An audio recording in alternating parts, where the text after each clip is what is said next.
Hello everyone. तो आज हम अब एक नया वीडियो के साथ स्टार्ट करेंगे जिसमें हमारा जो रिस्क मैनेजमेंट और उसके जो प्रोसेस के रिलेटेड जितना भी हमारा कंटेंट है हम उसको कवर करेंगे। वीडियो को स्टार्ट करने से पहले मैं आपको बता देती हूँ कि वीडियो में जितनी भी मैंने मार्किंग्स करी है आप सिर्फ अगर उसको भी पढ़ के जाएंगे तो आपका एग्जाम का काम बन जाएगा। और प्लीज़ मेरे चैनल को लाइक, सब्सक्राइब, कमेंट और शेयर ज़रूर करें तो ज़्यादा लोगों के पास ये वीडियो आपकी पहुँचे। ठीक है, तो हम स्टार्ट करते हैं रिस्क मैनेजमेंट के साथ। रिस्क मैनेजमेंट में इज लाइक एक आपका एक प्रोसेस होता है जिसमें आप क्या कर रहे हो, आपके रिस्क एक्सपोजर्स हैं उनको आइडेंटिफाई कर रहे हो और फिर आपका जो बेस्ट अवेलेबल टेक्निक है आप उसको सेलेक्ट करके अपने उस एक्सपोजर को ट्रीट कर रहे होते हैं। एक्सपोजर को ट्रीट करना इज लाइक आप अपने रिस्क को हेज एंड कवर कर रहे होते हैं।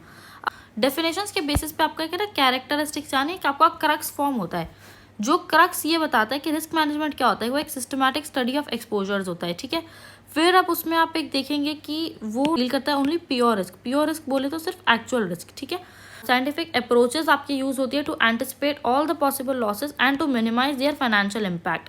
यानी ऐसे ही नहीं एक हैपसार्ड वे में नहीं, फिर it is useful to all types of person that is from natural to artificial jurisdiction. यानी इंश्योरेंस सबके लिए लिया जाता है, सबके लिए काम का होता है। Moving further, it is basically identifying the potential risk in advance and analyzing them and to take the precautionary steps to reduce their risk।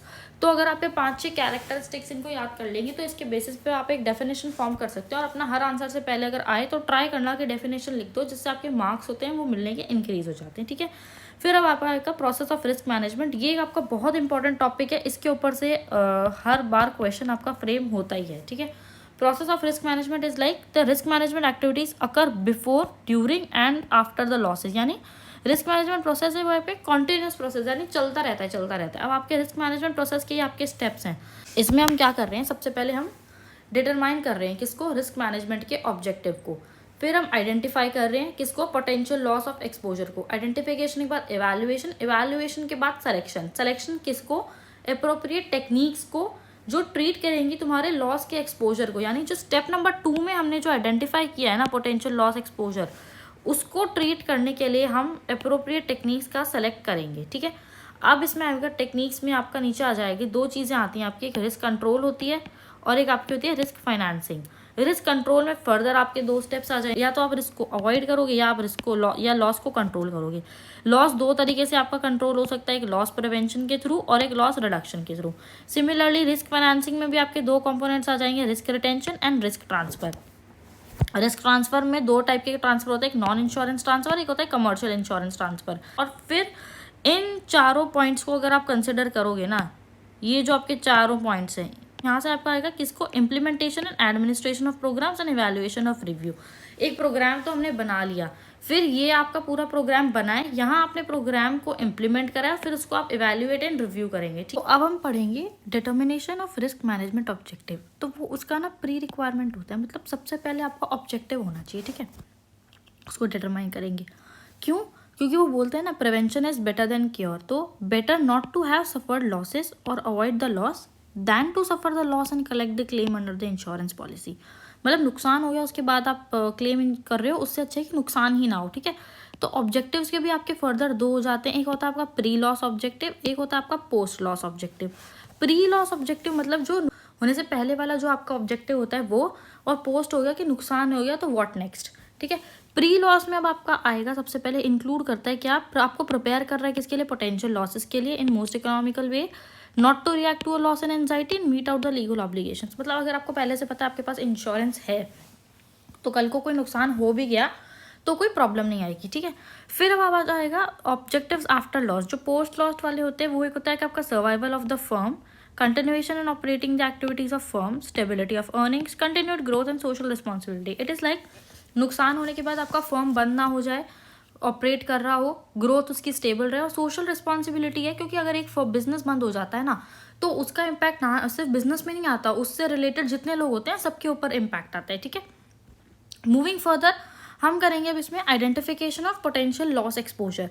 तो इसमें क्या होता है, हम क्या करते हैं, systematic and careful analysis of all major and minor potential loss exposure. It is like कि किस किस फैक्टर्स की वजह से आपको नुकसान हो सकता है, लॉस हो सकता है, तो उनको हम सिस्टमैटिकली और केयरफुली एनालिसिस करते हैं। Recognition of all sources of possible losses. ठीक है, फिर इसमें आपका इंक्लूड करेगा क्या क्या इंक्लूड करता है, आप इसको कैसे कर सकते हो, लॉस एक्सपोजर की checklist, flow chart, statistical analysis of historical data and field survey etcetera. ठीक है, अब ये आपके ना टाइप्स ऑफ एक्सपोजर हैं और उनके एग्जाम्पल है। 6 एक्सपोजर आपके यहाँ पे है और 7th एक्सपोजर आपको नेक्स्ट पेज पे मिलेगा। ठीक है, प्रॉपर्टी लॉस एक्सपोजर, फिर आएगा liability loss exposure, business loss, human resource loss, crime loss and employ benefit loss. ठीक है, प्रॉपर्टी में आपका सबसे पहले आएगा बिल्डिंग, जो आपका बिल्डिंग, प्लांट, मशीनरी, ठीक है, फर्नीचर, इक्विपमेंट, इन्वेंटरी, जितने भी आपके फिक्स्ड एसेट्स वगैरह जो होते हैं ना,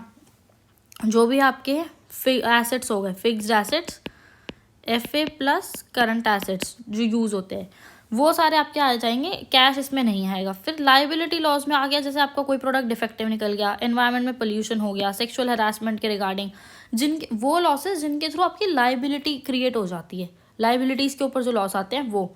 बिजनेस लॉस में आएगा कि बिजनेस की तुम्हारी इनकम ही ख़त्म हो गई, या फिर एक्सपेंसेस इतने ज़्यादा हो गए कि तुम्हारी मतलब इनकम पूरी वाइप आउट हो गई, फिर एक एडिशनल एक्सपेंसेस, फिर कंटिजेंट बिजनेस इनकम लॉसेस। फिर ह्यूमन रिसोर्स लॉस में आ जाएगा आपका डेथ और इन डिसेबिलिटी ऑफ की पर्सोनल, फिर रिटायरमेंट और अनएम्प्लॉयमेंट, जॉब रिलेटेड इंजरीज या डिजीज, मतलब जो आपका जो ह्यूमन कैपिटा होता है ना, के ऊपर जो आपका लॉसेस आ रहे होते हैं उसके बारे में ये बात करेगा। ठीक है, फिर अब आपका आ गया क्राइम एक्सपोजर लॉसेस, यानी आपके मतलब ऑफिस में चोरी हो गई, बलगरी हो गई, एम्प्लॉय ने थीफ कर दिया, साइबर क्राइम हो गया, फ्रॉड्स हो गए, वो सब। एम्प्लॉय बेनिफिट लॉस में इसलिए कि हम गवर्नमेंट के रूल्स को कंप्लाई नहीं कर पाए हैं, फिड्यूशरी ड्यूटीज थी, मतलब हमारी मॉरल ड्यूटी थी कि हमारे जैसे ऑफिस में पानी इंस्टॉल होना चाहिए, अच्छे सैनिटेशन होना चाहिए, वो सब आप नहीं कर पाए। प्रॉमिस किया था आपने कोई बेनिफिट पे करने का, बट आप उसको पे नहीं कर पाए हो, वो चीज़ है। ठीक है, मूविंग फर्दर, अब आपका इसमें एक और टाइप का जो लॉस आता है वो आपका आता है फॉरेन लॉस एक्सपोजर्स। इसमें क्या आता है, जैसे आपका जो फॉरेन फैक्टर्स होते हैं ना, टेररिज्म हो गया, फॉरेन करेंसी रिस्क हो गया, किडनैपिंग ऑफ एनी की पर्सन।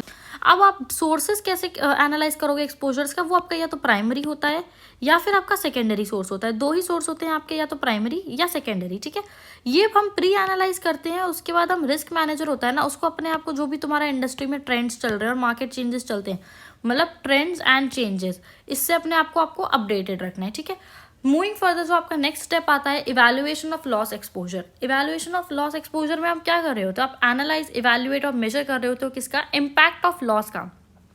3 मेन चीज़ें, एनालाइज, इवैल्यूएट एंड मेजरिंग किसका, impact of losses. By estimating किसको कर रहे हो, number 1 the potential frequency and severity of loss. अब loss frequency of loss severity का मतलब क्या होता है, loss frequency number of losses that may occur during a given time span, और लॉस सीवियरिटी होता है साइज ऑफ लॉस, मतलब किस डिग्री का आपका लॉस होगा वो। और एक अब आता है, तीसरा आता है आपकी रिलेटिव फ्रीक्वेंसी, दोनों severity and exposure of each loss, यानी इन दोनों का जो आपस में रिलेशन होता है वो। Loss must be estimated on a maximum and minimum extent, कि आपका मैक्सिमम लॉस कितना हो सकता है और मिनिमम लॉस कितना हो सकता है। तो मैक्सिमम लॉस जो होगा ना, वो आपका मोस्ट ऑफ द केसेस में होता है equal to the cost of item insured. मतलब मान लो कि जैसे आज एक प्लांट एंड मशीनरी है जो मैंने 10 लाख की ली है लॉस, ठीक है, और मैंने उसको कवर करके रखा था सिर्फ 7 लाख का, तो जो मेरा मैक्सिमम लॉस होगा वो 10 लाख का हो गया। और maximum probable loss is like कि जब आपने प्रोबेबिलिटी फैक्टर इंक्लूड हो जाता है ना आपका लॉस में, वो 10 लाख की मशीनरी ली थी, पॉसिबिलिटी है कि 70% चांस है कि मशीन डिस्ट्रॉय हो जाए, तो जो मेरा मैक्सिमम प्रोबेबल लॉस होगा वो 7 लाख का हो जाएगा। ठीक है, फिर कैटास्ट्रोफिक लॉसेस इज बेसिकली जो आपकी नेचुरल कैलामिटीज की वजह से जो आपको लॉसेस इनकर हो रहे हैं ना, ये होते हैं आपके कैटास्ट्रोफिक लॉसेस। फिर इसमें ये इनफ्रीक्वेंटली होते हैं। अब देखो रोज रोज तो ऐसा है नहीं कि सुनामी आती है, रोज रोज आपके फ्लड्स अर्थवेक आते हैं। जो फ्लड्स अर्थवेक जो एक्ट ऑफ गॉड की वजह से लॉसेस होते हैं उनको आप कैटास्ट्रोफिक लॉसेस बोलते हैं। ठीक है, फिर actual estimation of frequency and severity of losses may be done in many ways. अब इसके क्या तरीके होते हैं आपके, एक जो रिस्क मैनेजर होता है ना फर्म का, attempt to be more precise in evaluating the risk, मतलब हम रिस्क को जितने अच्छे से इवैल्यूएट कर पाएंगे ना, उतना ही अच्छे से हम हमारा उसका हेज और कवरेज भी कर सकते हैं। ठीक है, फिर जो क्लासीफाई करता है frequency of various type of losses, तो ये एक आपका डायग्राम बना हुआ है, उसमें ऐसा होता है आपका, देखो जो आप फ्रीक्वेंसी ऑफ लॉसेस हो गया वो आपका स्लाइट, मॉडरेट, सर्टेन, फिर उसको हम रेयर, ओकेजनल, फ्रीक्वेंट ऐसे भी बोलते हैं। सेवेरिटी होता है वो आपका लो, मॉडरेट, कैटास्ट्रोफिक। अगर मैं नीचे आपको लेके जाऊँ, ये कैटेगरीज जो हम बनाते हैं ना, जो हम बोलते हैं रिस्क मैपिंग या फिर प्रोफाइलिंग। बेसिकली हम ये देख रहे हैं कि आपका कितना क्या रिस्क है। तो आपका एक्स एक्सिस पे आ जाएगा आपका लॉस सिवेरिटी और आपका वाई एक्सिस पे आ जाएगा लॉस फ्रीक्वेंसी। और ये अब आपके अलग अलग एक तरह से मैट्रिसेस डिजाइन होंगे, ठीक है। अब आपका आ गया रिस्क मैप। रिस्क मैप क्या होता है कि आपका डेटा विजुअलाइजेशन टूल होता है for communicating the specific risk, जिसमें आप डिलीवर करते हो क्वालिटी ऑफ डेटा जो इंक्रीज करता है अवेयरनेस एंड रिड्यूस करता है रिस्क को। इसका की ऑब्जेक्टिव क्या होता है, to classify and understand the risk profile and appetite, मतलब किस टाइप का आपका रिस्क है और आपकी क्या कैपेसिटी है उस रिस्क को बेयर करने की। रिस्क मैपिंग या risk profiling is airing these risk in a matrix, जैसे मैंने आपको बताया कि यहाँ एक पूरा मैट्रिक्स बन जाता है, इसके अंदर आप अपना रिस्क प्लॉट करते हो, फिर to indicate whether it is covered by insurance और नॉट, मतलब जो आपने रिस्क लिया है वो आपका इंश्योरेंस से कवर हो रहा है या नहीं, and to identify the risk that are most likely to seriously affect the firm's ability to achieve its goal, मतलब आपका बिजनेस इस पे कितना इम्पैक्ट करेगा इस पर्टिकुलर टाइप ऑफ रिस्क है वो भी ये बताता है। फिर एक आपका होता है particular risk is to put into a particular place according to the best possible grouping, मतलब रिस्क की है ना आप ग्रुपिंग करते हो। ये अब आपके मूविंग फर्दर ये जितने आपके मैंने आपको स्क्रीन पे दिख रहे होंगे ये आपके सारे एग्जांपल्स हैं, अगर आपको टाइम परमिट करता है तो आप इसको रीड कर सकते हो, नहीं तो ऐसा आप इसको स्किप भी कर सकते हैं, ठीक है। Next step is the selection of appropriate techniques for treating and forecasting the loss exposure. तो टेक्निक्स में हम जो बेसिकली यूज़ करते हैं ना वो आपकी मैथमेटिकल या स्टेटिस्टिकल टेक्निक्स यूज़ करते हैं, जिसमें आपके मोस्टली अगर आपकी आ जाएगी जैसे सेंट्रल टेंडेंसीज हो गया, फिर आ गया डिस्पर्जन हो गया, रिग्रेशन, प्रोबेबिलिटी डिस्ट्रीब्यूशन, ये सब आपका यूज़ होता है, ठीक है।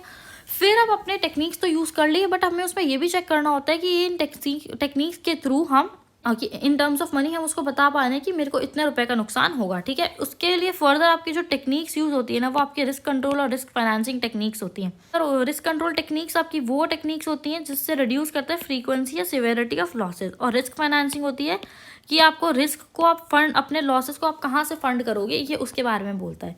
Risk control is basically the risk avoidance, उसमें इंक्लूड भी हो जाता है through prevention of the loss and efforts of the risk control, ठीक है। फिर it is like the reducing the likelihood of loss और इट्स ग्रेविटी। फिर इसकी सब क्लासिफिकेशन में आ जाता है आपका risk avoidance and loss control technique. अगर आप देखो कहीं पे भी लॉस हो जाओ ना, एक बार ज़रा ये डायग्राम एग्जाम से पहले अपना ढंग से देख जाना, क्योंकि जो आपका पूरे स्टेप्स है ना वो सब के सब आपके इस डायग्राम में है, और ये अब अपना उसका आगे डिटेल्ड एनालिसिस पढ़ रहे हैं जो मैं आपको अभी पढ़ा रही थी। तो अभी जो हम यहाँ पे पढ़ रहे थे वो हमारे रिस्क कंट्रोल टेक्निक्स की जो लॉस कंट्रोल और अवॉइडेंस वाली, ठीक है। अब आ जाएगा इसमें आपका रिस्क कंट्रोल पे थे अपन, तो रिस्क कंट्रोल ये बताता है through prevention of loss and the efforts of risk control reducing the likelihood of loss और इट्स ग्रेविटी। सब क्लासिफिकेशन में आ जाएगा आपका risk avoidance and loss control techniques, ठीक है। Avoidance is nation of risk, ये accomplished by not engaging in the action that gives to risk at all, मतलब ऐसा कोई काम ही मत करो कि जिससे आपका रिस्क अराइज हो। इससे फिर आपका होता है चांस ऑफ लॉस जो होता है या तो वो रिड्यूस टू जीरो भी हो जाता है अगर आपका लॉस एक्सपोजर कभी था ही नहीं, आपने एक्वायर ही नहीं किया। बट इसके टू मेन डिसएडवांटेजेस है। सबसे नंबर वन कि कोई भी फर्म होती है ना वो 100% कभी भी अपना रिस्क एक्सपोजर होती है उसको कैंसिल नहीं कर सकती। तो firm is not able to avoid these losses which come in to the knowledge after their occurrence, मतलब मान लो आपको पता नहीं लगा कि ऐसा कोई नुकसान हो सकता है, अब नुकसान हो गया उसके बाद तो आप कुछ नहीं कर सकते ना वो चीज़। और secondly it leaves the impact on the production of. फिर अब आपका आ जाएगा लॉस प्रिवेंशन। लॉस प्रिवेंशन में आएगा reduce the frequency of a particular loss, और इसका ये एक तरह का कंट्रोलिंग मैकेनिज्म होता है जो प्री अकरेंस ऑफ लॉस, मतलब लॉस आपका हो ही ना, लॉस को प्रिवेंट करने की टेक्निक को अपन बोलते हैं लॉस प्रिवेंशन। फिर इसमें अपन क्या कर सकते हैं, बहुत सारे गाइडलाइंस एंड चेक्स होते हैं या डायरेक्शन ऑफ यूजेज वो सब बता देते हैं। जैसे कोलिजन ऑफ ट्रक्स है उसको रिड्यूस कर सकते हैं, जैसे स्पीड लिमिट लगा दी, अल्कोहल चेक्स कर दिए कि उससे आपका एक्सीडेंट ना हो। तो उसके बाद आपका लॉस प्रिवेंशन आपका आ जाएगा लॉस रिडक्शन। लॉस रिडक्शन में क्या होता है, reduce the severity of a loss after it occurs, मतलब लॉस होने के बाद उसका जो इम्पैक्ट होता है उसको कम करना। वो उसका क्या होता है, control the spread over the risk of other events, मतलब to become a hazard. Simple language में अगर बताऊं कि अगर मान लो आपकी फैक्ट्री में आग लग गई है, तो एक प्लांट में आग लगी है ना और आपके कॉन्टिन्यूसली 4 प्लांट है, तो कंट्रोल ऐसा करो, मतलब कोशिश ऐसी करो कि पहले प्लांट की आग बुझ जाए ताकि बाकी के बचे तो आपके 3 प्लांट है वो सेफ हो जाए। उसके बाद अब आपका आ जाएगा risk financing. All methods to fund either the probability of loss और the potential size of loss that do occur, यानी या तो प्रोबेबिलिटी ऑफ लॉस है या जो पोटेंशियल जो भी आपके लॉसेज हैं उनको कवर करने का फंड करने का जो तरीका है वो आपका रिस्क फाइनेंसिंग में होता है, ठीक है। ये कैसे होता है, रिटेंशन के फॉर्म में या ट्रांसफर के फॉर्म में। फिर risk that can not be avoided और रिड्यूस मस्ट बी ट्रांसफर्ड और रिटेन, ठीक है। इसका ट्विन ऑब्जेक्टिव होता है। नंबर 1 क्या होता है, स्प्रेड करना है more evenly cost of risk over time, और सेकंड होता है to minimise the risk cost, ठीक है। 2 वेज होते हैं आपको रिस्क को फाइनेंस करने के, risk retention and risk transfer, ठीक है। अब सबसे पहले पढ़ेंगे हम रिस्क रिटेंशन, इसको हम बोलते हैं रिस्क अजम्पशन, ठीक है। फिर इसमें क्या होता है, फर्म रिटेन्स द पार्ट और all of the losses from the given exposure of risk. Small organizations face unlimited number of risks and in most cases they do not do anything about them. Nothing is done in a particular exposure, the risk is retained. Unintentional risk is always undesirable. ठीक है, it is खिलाए कि आप कुछ part of risk retention में क्या कर रहे हैं, अपना सारा रिस्क है ना इंश्योरेंस की कंपनी को ट्रांसफर नहीं कर रहे हो, कुछ पार्ट आप खुद भी होल्ड कर रहे हो. जैसे एग्जांपल, एक बिल्डिंग की कॉस्ट है वो 15 लाख की है और आपने इंश्योरेंस उसका 12 लाख का लिया, तो 3 लाख का रिस्क है ना वो कंपनी के पास अभी भी रिटेन्ड है, being undermining of the risk. ठीक है, अब आपका आ जाएगा फाइनेंसिंग मेथड. फाइनेंस कैसे कर सकते हो, या तो अपना पे ऑफ कर रहे हो लॉसेस को, कैप्टिव इंश्योरेंस और सेल्फ इंश्योरेंस. फिर pay out the losses out of current net income और treat the losses expense for the year, assets are not liquidated. फिर एक रिजर्व फंड होता है, या फिर आप क्रेडिट लाइन इस्टेब्लिश करो बैंक्स के साथ और फंड्स बोरो करो टू मिटिगेट सच लॉसेस. फिर losses can be also paid by the captive insurer. तो ये आपके 3 जो तरीके थे ना, फर्स्ट, सेकेंड, थर्ड. तो ये आपका बात करता है फर्स्ट, ये हो गया सेकेंड, ये हो गया आपका थर्ड. कैप्टिव इंश्योरेंस लाइक कि पेरेंट ऑर्गेनाइजेशन ने इंश्योरेंस ले लिया और उसके बेनिफिट्स है ना उसकी सब्सिडरी और सिस्टर कंसर्न्स है उनको भी मिल रही है. फिर ओन सेल्फ इंश्योरेंस और set of losses, a better name of self insurance, self funding. कि खुद के ही फंड्स आप यूज कर रहे हो अपने आप को.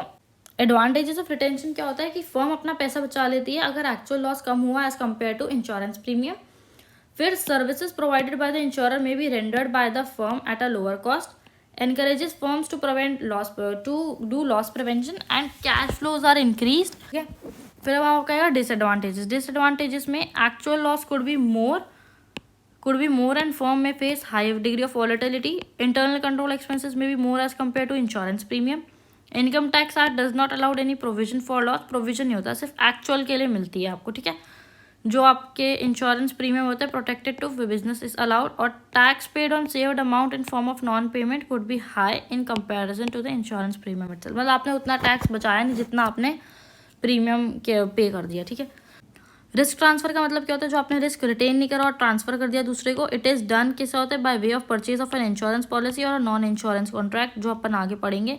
टाइप्स ऑफ रिस्क ट्रांसफर में कमर्शियल इंश्योरेंस इज लाइक कि आपने अपना इंश्योरेंस पॉलिसी खरीद लियो, बॉट इंश्योरेंस पॉलिसी. ठीक है, फिर अब इसमें अब आपका आ जाएगा कमर्शियल इंश्योरेंस में क्या, transferring a risk from one party to another who is willing and is able to bear the risk or costly to bear a medical expenses. तो person can take a medical insurance and pay its premium to secure his expenses. अब advantages क्या होते हैं, firm is entitled to claim compensation, no effect on normal business operation, reduction in uncertainty.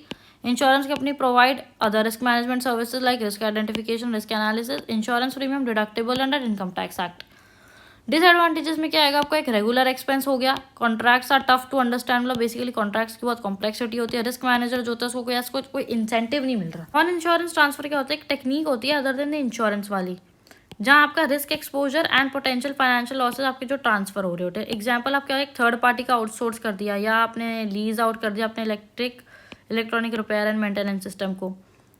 इसमें क्या होता है, we can transfer some of our potential losses. और किसको कर रहे हैं, who are expertise in handling such areas, और cost is less than the insurance. Disadvantages, cost high होता है उन केसेस में जहाँ आपका chances of occurrence is less और ट्राइवल. आपको पता है यहाँ नुकसान होना नहीं है बट फिर भी आउटसोर्स कर दिया तो वहाँ आपको महंगा पड़ सकता है वो चीज़. ठीक है, no set formula to transfer each and every type of exposure. आप अपना हर एक्सपोजर को ना आप आउटसोर्स नहीं कर सकते हो.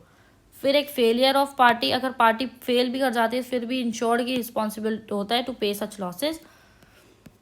उसके बाद अब आपका आ जाएगा risk management through capital market. ये आपका थोड़ा न्यूअर टाइप ऑफ कॉन्सेप्ट है. इसमें क्या होता है, आपका risk is transfer to capital market via financial instruments like catastrophic bond, future contracts, option contracts etcetera. और ये मोस्टली आपका वेस्टर्न कंट्रीज में प्रैक्टिस होता है.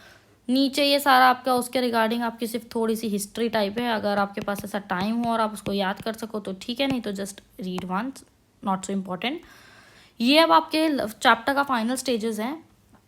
ये आपके 2 टॉपिक हैं, selection of appropriate methods and implementation, evaluation and review of managerial risk management programme.